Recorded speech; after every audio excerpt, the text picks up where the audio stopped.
Hoje eu gostaria de te convidar a pensar na tua relação com Deus como uma planta e os seus frutos. É maravilhoso plantar uma árvore e poder degustar dos seus apetitosos frutos, não é?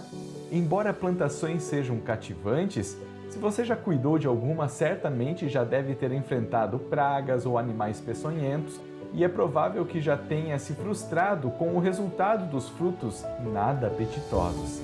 Às vezes dá vontade de cortar tudo e até desistir, não é? E nós? Nós somos plantas repletas de frutos apetitosos ou plantas com frutos secos e apodrecidos? O Salmo 80 faz um grande pedido a Deus: restaura-nos. Mas restaurar o quê? Esse salmo compara o povo de Israel a uma videira que Deus plantou. Essa videira cresceu de forma exuberante. Ela deitou profundas raízes e encheu a terra. Com a sombra dela, os montes se cobriram. Porém, o salmo passa a relatar problemas na vinha. Todos os que passam pelo caminho arrancam as suas uvas. O javali da selva a devasta e os animais do campo se alimentam dela. Esse é o retrato da situação do povo de Israel. E você, já se sentiu assim, devastado? Nesse contexto, o Salmo faz uma pergunta profunda a Deus. Por que derrubaste as cercas que havia em volta dela? Por que Deus estava permitindo o seu povo ser levado como escravo e a nação ser destruída? No caso de Israel, Deus permitiu por quê? Ele cavou a terra, tirou as pedras e plantou as melhores mudas de videira. No meio da vinha ele construiu uma torre e fez também um lagar. Ele esperava que desse uvas boas, mas deu uvas que fediam. Deus fez cuidadosamente de tudo pelo seu povo, mas os frutos não eram os esperados. Ele esperava retidão, mas eis aí opressão. Esperava justiça, mas eis aí o clamor por causa da injustiça. Como estão os teus frutos? São frutos de retidão e justiça?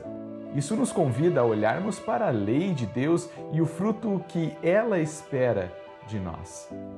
Porém, não basta só olhar para a lei. Veja o que o apóstolo Paulo disse: quanto à lei, eu era fariseu. Quanto à justiça que há na lei, irrepreensível. Paulo, no cumprir exterior da justiça e da lei, diz que era irrepreensível, porém o seu fruto continuava podre como lixo.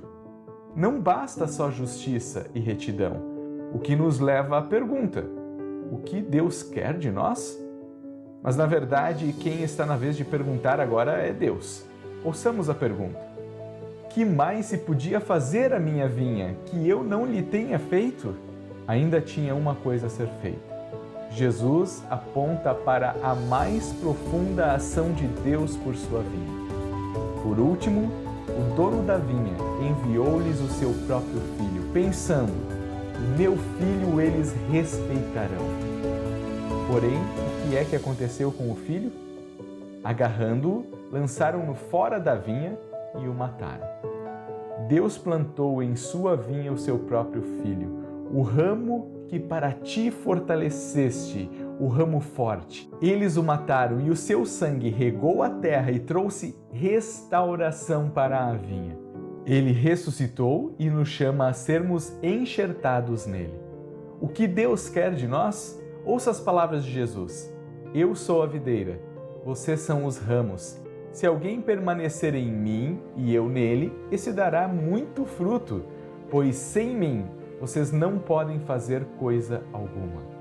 O foco do problema não é o fruto, mas o sem ele, sem Jesus. O problema de Israel, de Paulo antes da conversão e dos chefes dos sacerdotes era a falta de fé verdadeira na palavra e graça de Jesus. Deus quer frutos belos, frutos de justiça, mas aquela que é mediante a fé em Cristo, a justiça que procede de Deus, baseada na fé. Os frutos que procedem de Deus, pela fé, é que são apetitosos, pois a fé nos enxerta em Jesus e nos faz conhecer Cristo e o poder da sua ressurreição, poder que nos faz diariamente morrer para o pecado e, pela graça de Jesus, ressurgir para uma vida de restauração. Deus não desistiu da sua vinha, Ele enviou seu Filho para morrer por ela e restaurá-la.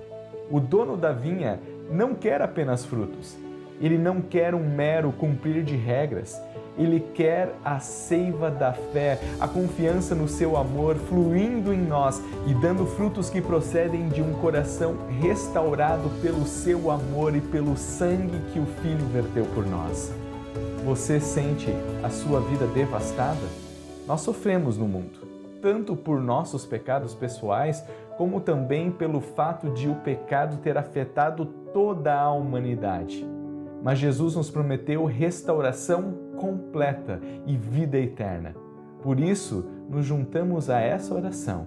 Restaura-nos, Senhor. Amém.